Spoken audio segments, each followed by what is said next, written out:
Road నియమ నిబంధనలు పాటిస్తానని ఇతరులకు తెలియజేస్తానని తోటి రోడ్డు వినియోగదారులకు గౌరవిస్తానని రోడ్డు ప్రమాదాలు జరగకుండా ఆ కర్తవ్యాలను శ్రద్ధతో అంతర్కరణ శుద్ధితో నిర్వహిస్తానని రోడ్డుపై ప్రయాణం చేసినప్పుడు ట్రాఫిక్ నియమాలను ఉల్లంఘన గాని ప్రేరేపించడం గాని లేకుండా ప్రజలందరూ మన రోడ్లపై సురక్షితంగా ప్రయాణం చేయడానికి సహకరిస్తానని దైవ సాక్షిగా ప్రమాణం చేస్తున్నాను. జై భీమ్.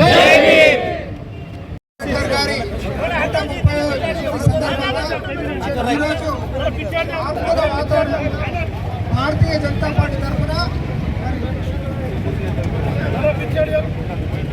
వారికి ఘనంగా నివాళులు అర్పించడం జరిగింది.